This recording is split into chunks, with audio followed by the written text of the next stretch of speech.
381. 381 is a fashion brand inspired by 3 words, 8 letters, and 1 meaning that simply says, I love you. 381 spreading love worldwide while wearing my heart on my sleeve. You will love t-shirts, hoodies, caps, shades, and accessories. 381 on Instagram and Facebook at 381 worldwide. Hashtag love by the numbers and wear my heart on my sleeve or browse 381worldwide.com. 381, 3 words, 8 letters, but 1 meaning that says, I love you.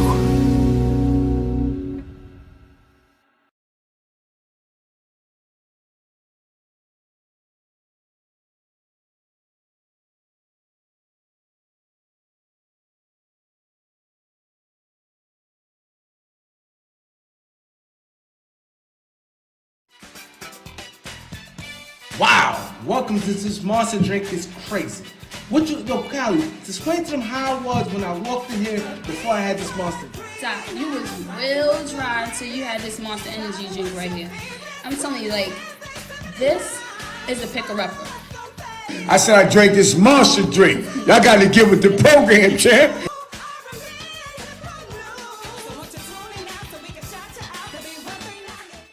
Welcome back to the Big 139. I'm Doc. I'm Don Vito, and once again, happy Thanksgiving to everybody. Yes, it is my birthday. Birthday, girl. That's right. Happy birthday, Justina, Chi-Chi. Happy birthday. He got the D voice like Barry White. Absolutely. Absolutely. The ladies, they love my voice, man. Oh, man. That's what they tell me, you know. What'd you do with your voice? A lot of things, man. Don't you want me to say it? No, we good. Because I ain't bashful. Yeah, go ahead and say it. Go ahead and say it. Well, you asked. I charge for that, though. I said you cut her off. She was trying to introduce herself. You cut her off. That's what you thought. No, you cut her off. No. I was quiet. He said his name already. I was quiet. Well, welcome everyone. I'm Callie, and we are back. Okay, so Callie, who we got here, huh? We got our girl, producer, actress, songwriter, author, owner of Models Basketball League, Justina Chi-Chi. AKA Paper Girl. AKA Paper Girl. What's up? Thank you very much. Yeah. My name is Justina Chi-Chi. I'm the owner of Models Basketball. Mm-hmm. So let me explain to you about Can I say something before you explain? Yeah, I appreciate the fact you came all the way from Atlanta to come to the B139. Oh, no, I'm from New York. But you came from, where you came from right now? I came from the A. All right, let's talk about it then. You came off the plane. Everybody you came off the plane. We live in Harlem. You know how to go. Absolutely. So Models Basketball, basically, Justina, before you go there, please let the audience know where you're from, and let's start with your upbringing, please. Thank you, because I was just about to shoot the word. I was born in Brooklyn, Clinton Hills. Grew up in Queens, Hollis. That's why my son's name is Hollis. And then moved to Houston first, because people was like, oh, you moved to Atlanta. I moved to Houston first. I was signed to Sucker Free, that's a little flips label with Hump. And then after that, I did move to Atlanta. So I want you to just say something real quick, right? Because Doc thought you was Spanish. Tell him what you are. I mean, I could be Spanish today.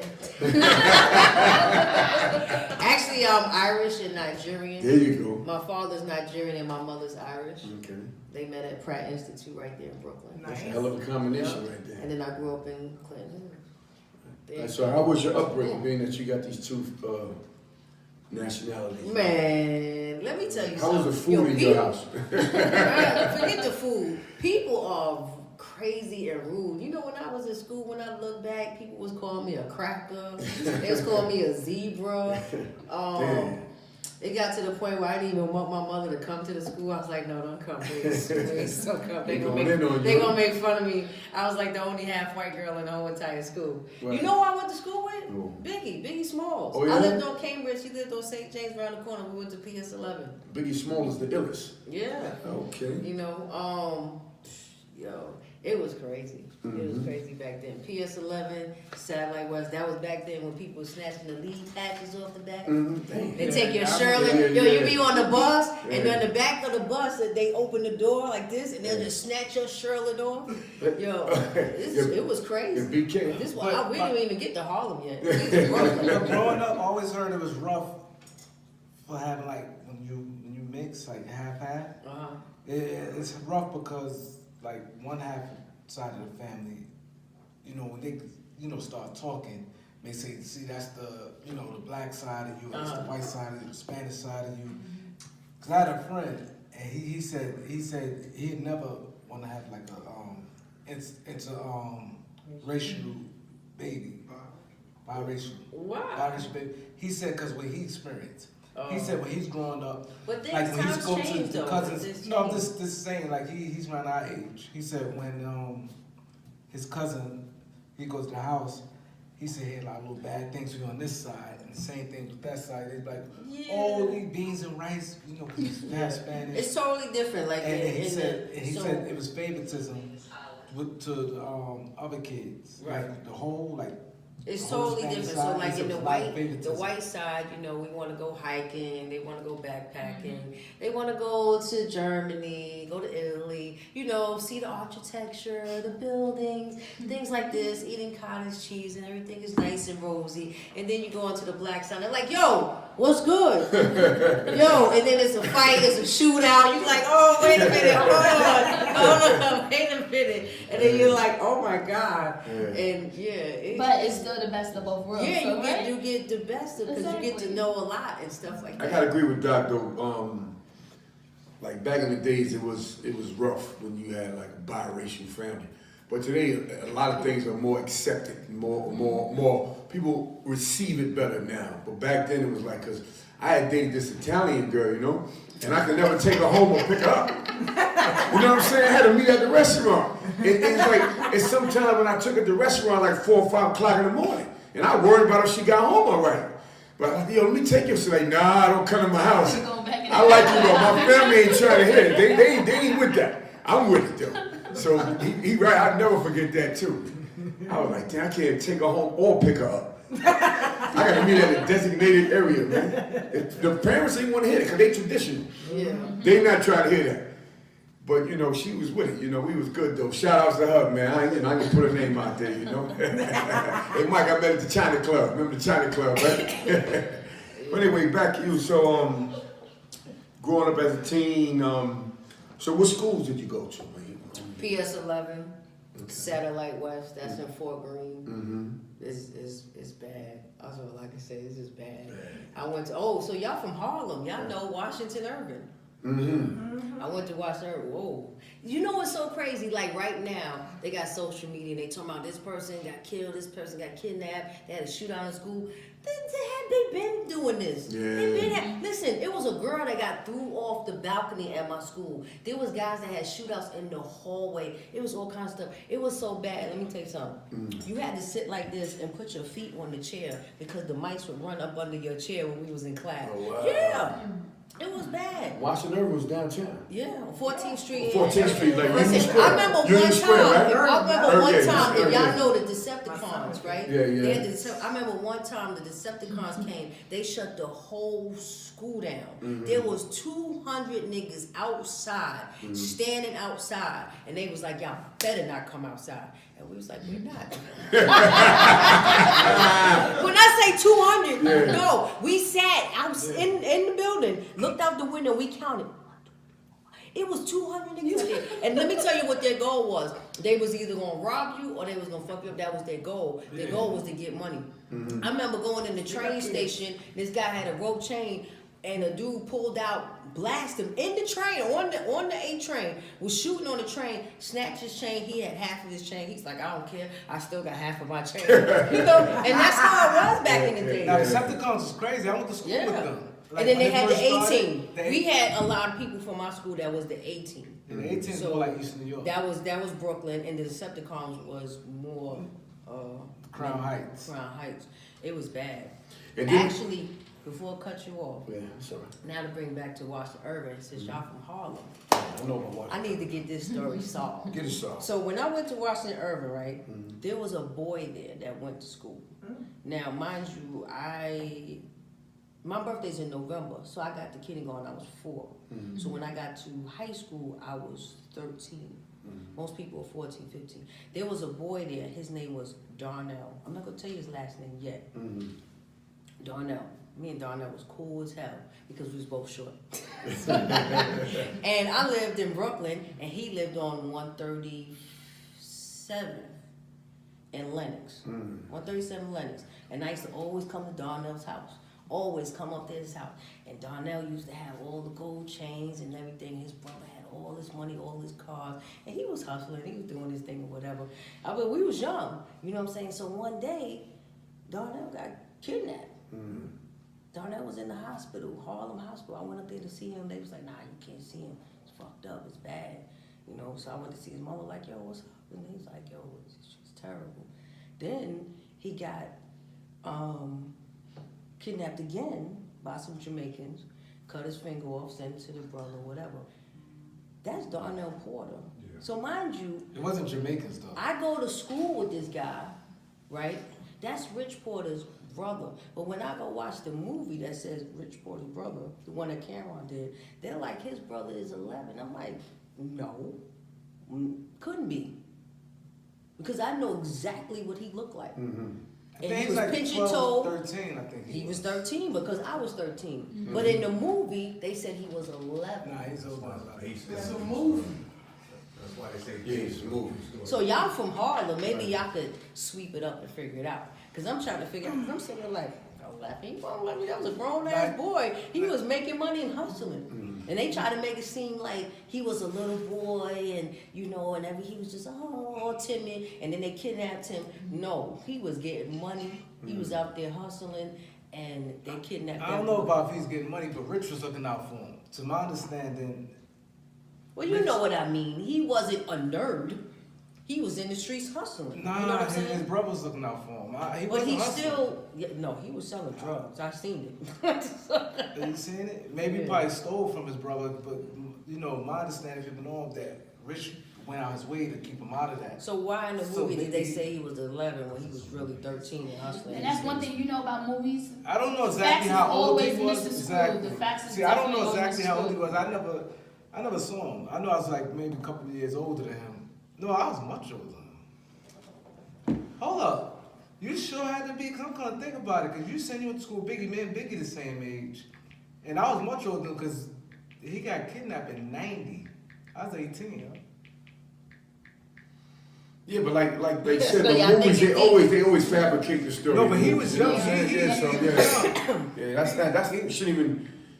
I would agree with you saying what she's saying opposed to a movie. You know what I'm saying? Because you knew him and she knew him. She evidently. I didn't know him, but you know about him. It's your area. But what I'm saying is that movies fabricate stuff just for the movie. They add and they take out just for the movie to make the movie good. Maybe his mother just was like, but wait, I don't let's want talk that some more about much. that. So where were you going with this stuff? What you want to know? I mean, that was a time in my life. It was just sad. I mean, you're 13 and one of your best friends get shot, not just shot, kidnapped and fingers cut off and burnt up, and it's like, damn. You know what I'm saying? It's crazy. You know, the stuff that we see when we was younger, and then they, like, social media puts this stuff on it like this is just happening now. No, this has been happening a long time ago. Just ain't have all the cameras and then have the exposure. This has been happening a long time ago. And it's bad, it's sad, you know what I'm saying? And that's why I'm the person I am today. You know, I was in high school. I still continue high school. I went on to college, went to St. John's University. That's where I actually started Miles basketball. I used to play basketball there. Played basketball, Martin Van Buren, played basketball. I know I'm short. I'm on the 5'1", but I was a point guard. Yeah. Now these point guards are like 6'1". Right. But you have your bachelor's and your master's. What did you study? Well, before you say that, okay, so I got my bachelor's degree on time. Like, I finished everything on time, right? But for me to get my master's, I'm not even gonna lie to you, it took almost 10 years. I was so scared. And when I finally did it, I was like, what the hell was I scared for? You know what I'm saying? You scared because you gotta take the GRE or the GMAT. This is like, it's like the SAT but for college. You know what I'm saying? There's a big old test. Then you thinking like the master's degree, oh my God, it's 200 people in the classroom and they're asking all these philosophy, technology questions, and it's not even like that. It's not. You know, I went for business management. I have one master's in, which is an MBA, and I have one in project management. And to be honest with you, there's times where I never even picked up a book because all the education I already had, all the experience I had, I was able to answer every question without even opening the book. And the reason why is because them same people that wrote that book could be me. All they doing is talking about marketing, management. I'm doing that already. Right. So when the teacher and the professor asks a question, I'm answering it. And that's how I pass my classes. Right now, if anybody want to go get their master's degree, it's the same thing. It's like a factory work. You go to class or you're online. At the end of the week, you got to turn in the term paper or you do a quiz, and that's it. After the 5th week or the 10th week, you finish that class, you go on to the next class. But it's all about just questions. If it's business management, you know, just so like I have a radio station here. How do you manage the radio station? Inventory, what time people are coming in, how you're marketing it, how do you deal with irate clients? Things like that, but that's the things that they talk about. And before that, I was so scared because I was like, what was I scared about? You know what I'm saying? Something that some people are so scared to go to school when it's already here. You know what I'm saying? And then they don't even know. In school, you can get credit what is called work experience. I actually work at a university. I run the front of the campus. I've been running, working at universities for 10 years. You can get credit for the work experience. So like say like y'all sitting here, that's a credit. So if you had a marketing class, you wouldn't have to take a marketing class because you're already doing marketing, and you can prove that because you're here. Right. So pretty much they bring you on as an intern, but they still giving you credit as a worker. Right. And then so let's say there's a class, marketing 101. Check that off. I don't have to take that class because I can prove I already did that in my life. You know what I'm saying? So let's say somebody was a paralegal and they got a business law class. You can mark that off because you already have a paralegal certificate. Why would I have to take a business law class when I already did that? You know, so you could be in your 30s and your 40s and have all this experience since you was 15 and go to college and be like, listen, I did that, I did that, I did that, I did that. Let's get them classes out the way. Let's finish these classes, you know, and there you go. All right, so you were in this severe accident. You want to talk about that? Oh, yeah. I mean, it was just a regular car accident like anything else. Oh, yeah? So what happened? None, just a car accident. We got you crazy. I mean. But, you know what, actually talking about the master's degree, when most people do graduate from the master's degree, they do write a book, right? And I was thinking, I was like, okay, I'm gonna write a book too. Everybody write a book in my class. And I was like, hey, but I don't wanna write no foggy, all stink marketing book. I wanna write something that I know, that I grew up with, you know? I was rapping since I was, 12 years old, listening to Roxanne, Shantae, all these rappers grow up. I'm actually Big Daddy Kane's little sister. He signed me when I was like, I don't know, 14 or whatever. You know, from there, I got introduced to Wu-Tang Clan, toured with them, was rapping with them, signed with them. From there, that's how I got to sign the Sucker Free. And I said, you know what? I want to write a book about business management and hip hop history. And I want to put together, because you got all these rappers coming out now. You got the streams, you got the downloads. Some are making millions of dollars. Some are going broke. Some are not making money. But some people, I meet so many people, or you see so many people. You ever meet somebody and they're like, oh, it's so hard. You need, actually the guy, Q, from QB, from that record company. What's the name? Quality Control. With the City Girls. And they said, Coach K. Right, and they said you gotta have $250,000 to get your record played on the radio station. Okay, the average person don't have that. You know what I'm saying? So you gotta take it back.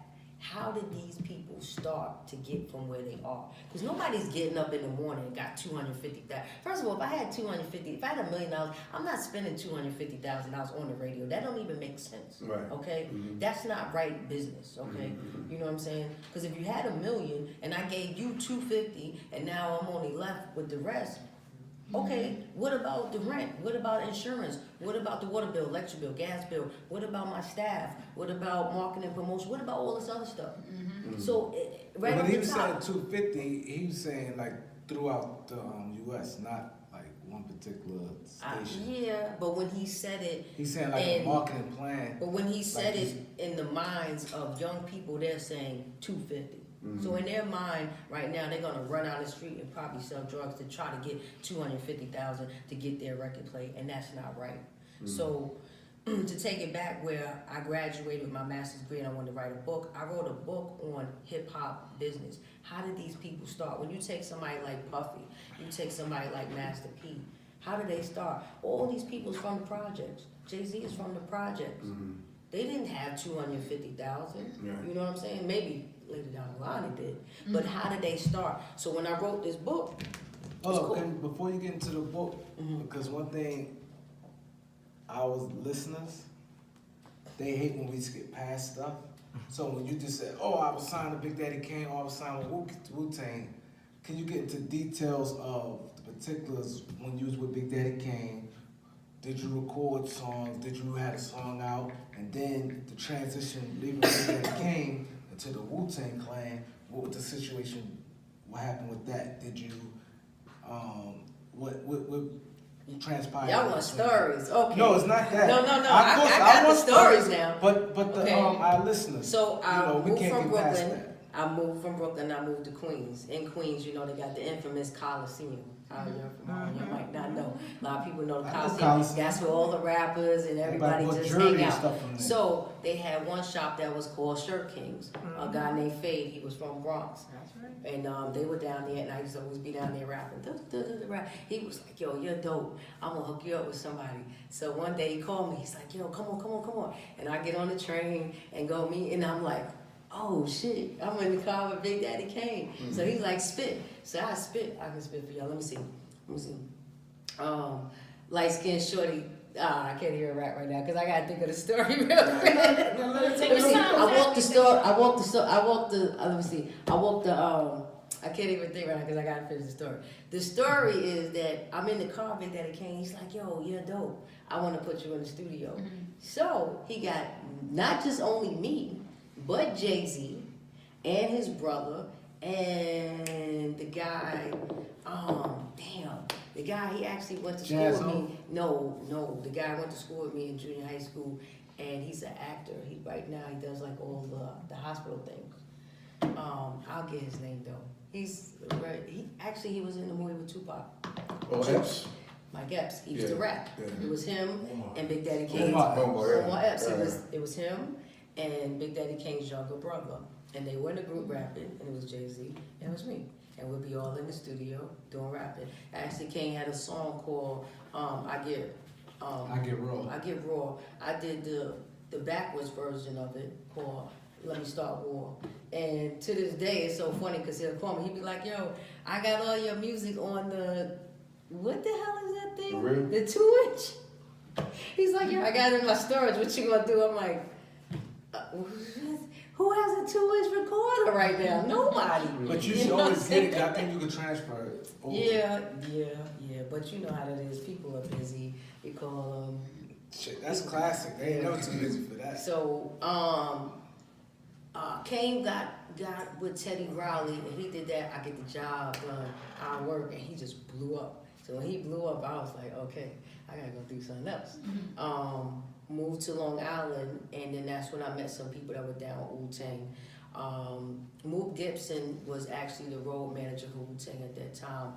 And he started a group called Protect Your Neck. And I laughed because he started a group. It was like 13 people in the group, okay? Yo, it was so crazy. So we went on tour with Wu-Tang, and it was no lie, like 100 people on the stage. Cause I'm gonna tell you how you have 100 people on the stage with Wu-Tang, okay? So Wu-Tang has 8 or 9 or 10 members on a given day. On a given day, okay? Because you gotta ask you God and Capadonna. Each individual person has about 10 friends. So 10 times 10 is about 100, right? And then you got Protect Your Neck. That's 13. And then those people got about 5 or 10 friends. So now you got about 200 niggas on stage. And then here go Raekwon. Yo, sound man. Yo, my sister's fucked up. I'm going to kill your ass. Yo, it was crazy. And that's how it was all the time. But yeah, one thing about Wu-Tang is I was around them too.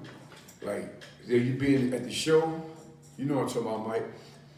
And they flick their lighters, and you look into the audience like, yo, you think that they got 100 people on stage, they got 300 people in the crowd.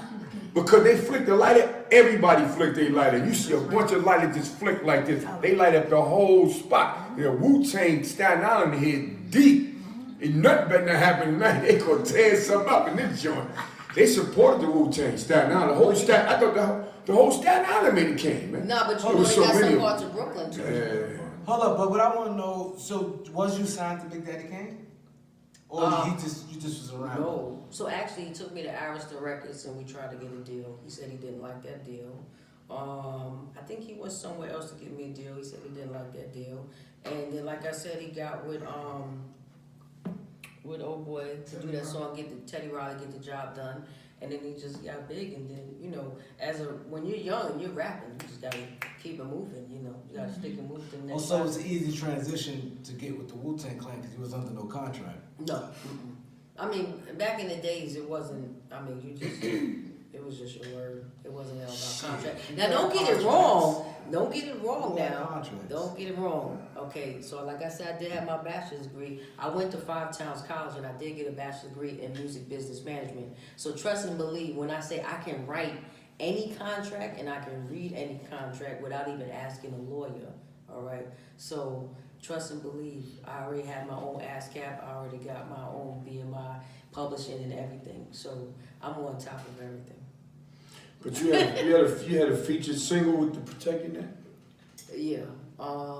The crazy thing, I remember one time we had one show and RZA had opened up and everybody performed and people really didn't have confidence in me, I guess, because I was so short. I guess when you're short, they just like, whatever. And I think we was in Philly. I think Busta Rhymes was there, Mobb Deep was there. They all performed. And then Wu-Tang came out, they all performed. They like, yeah, we got this group Protect Your Neck. Because Mook was like, yo, get my group out there. Everybody rhymed. And when it came to me, I started rapping. They was like, go shorty, go shorty. And the whole crowd was like, go shorty. I was like, oh shit. And I was rocking it and I went in the back and I was like, yeah, see, y'all. Not fuck y'all to the woo, but some of the people in Protect Your Neck. You know what I'm saying? Because some people's hating. Yo, let me tell you something. When you got 100 people on stage, trust and believe, it's been times I've been on stage with all of them and turn, and these niggas is fighting with these niggas. Now, I don't know if these is with Method Man and these is with Ghostface, but I seen the movie after I saw the movie and I was like, damn. Niggas, y'all was trying to kill each other. Yeah, but the funny thing about 100 people on the stage, though, is that... Yeah, they got to move. oh my God. Yeah. They got to move. They have a whole TV show out with like 8 episodes. Yeah. I'm gonna need you recent, to go to Tubio or Tubi or whatever it's called. I need you to look at it because it is deep. It is deep. It starts out when RZA was a little boy. It's deep. What channel is it? Channel? No, we don't do channels no more. We got 5 stick. Come on. I'm still paying that cable bill. I'm still paying $200. That cable. Anybody, they what they doing. They doing 5 stick on YouTube. Since he missed it, I don't want to spill the beans. But in the thing, okay, so it talks about how RZA was small and he grew up. Okay, he was friends with Raekwon. He was friends with Ghostface, but they were not friends. I don't remember what happened because I watched all the shows, but Raekwon went and shot up at the projects and tried to kill Ghostface up in the project. And I was like, oh my motherfucking God, Ray, hold on. Yo, you tried to kill Ghostface? What the fuck? That's crazy. You gotta go watch it. I'm saying how I can find it on YouTube on what? No YouTube, Tubio. He just said YouTube. No, it's not on No, YouTube. I didn't say it was TV, YouTube. I said people don't have cable no more. They either watch the Fire Stick or they watch YouTube. Okay, you That's got the what I Fire said. Stick? Tubi or no? Okay, we're gonna have to do a what's that thing when you raise money to get her? Yeah. I don't need 5 sticks cheaper than my cable bill. Believe that. It's no bill for 5 sticks. It's just your Nah, it ain't internet. no bill. Yeah, once you get it, you get Well, how it. much is your internet in New York? Because in Atlanta it's $20 a month. Oh no, we're paying a lot. Yeah, you pay that. He said like $200, $200 a month, especially if you What? want. And that's not even all the Why channels. don't you That's just not I get still have it? cable. I still pay that $200 a That's month not too. even all the That's channels. not even all the channels, you know. That's not all the channels. That's Why not don't you even just all do the straight channels. internet? I mean, I have the Fire Stick, but it's always buffering. It's always going through some issues or something. It's that's one thing I don't like about the Fire Stick. That's my. I agree with her. See, like same thing I was telling Leslie. See me, when I'm in the house, my time, I just want to get to something. Like the center, I can just get to. I don't want the Fire Stick. If I want to go watch ESPN, I don't have to sit there and do it. And like Callie said, buffer. Well, I'm gonna tell you what I'm gonna personally do. drive me crazy. I'm gonna personally play it again, and I'm personally sit there and I'm gonna record the whole thing just for you and send it to you. Oh. No, I watch Isn't that it. a nice gift? Yeah, I appreciate that. But you know, Yeah, but with the Fire Stick, you I get like Wu-Tang the Fire Stick is better to me because you get to see the latest stuff. You know what I'm saying? You turn on cable, they playing the same stuff for 3 months. Just you go to Showtime and HBO, they're playing the same stuff for 3 months, or they playing some old stuff that was 10 years ago. That's a waste of money.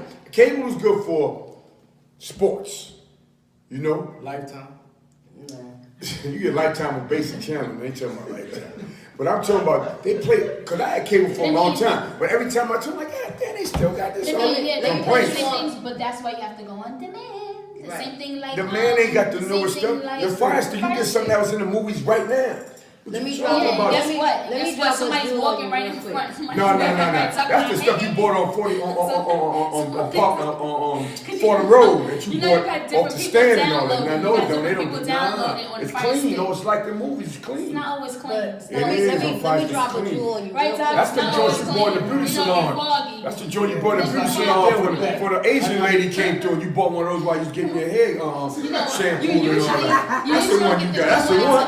You talking about the $5 joint. Fire Stick is No. straight movies, man. No, the No, movie it's out not. maybe That 2 TV movies. show, too. Exactly. Yeah, but I'm saying they ain't got It's nobody after. walking by with like trying to get by. And she like you $5 joint. I'm over She bought it at the exaggerating. Come on, Dominican I'm over joint. exaggerating, but We need to find It's somebody gonna be start a pretty business. cool. Hey, help me with my Fire Stick, basically. 'Cause no, it has. Listen, I'm gonna drop a jewel. Nah, And that this Fire is- Stick is this alright. some this some real stuff though. Stop. Fire Stick does It busts. more than just movies. It does Yeah, it TV does. shows, Yeah. and it does live TV. You keep paying that $200, But you only got check half the this- station. Check this out, right? Check this out. Listen, but I'm not For going all the through young the buff. That's entrepreneurs that no- want to make money, I'm not right? going through the buffer. A new way to make money is all these It's no more networks, NBC, CBS, VH1. Yeah, that's there. But now you can make a movie, a short film, a little TV show, whatever. It's so many. Before you even know, you don't even know. Yahoo right now is starting their own little line. They doing news, sports, movies, TV shows. Everybody's doing it. It's thousands of networks out there. I give you a prime example. What's her name? China Black. She has a TV show. On what network? Some network you never even heard of your life. They probably put some shit together and said, you know what, she's famous, we're gonna put her on there and people are gonna pay $3.99. Guess what? If you get 1 million people to pay $3.99, how much money would you get? Duh. And then you don't do it like that. What you do is you do episodes. Sharp, it's Don Vito for the B139. What up, y'all? This is Doc, the B139. Y'all know what it is. The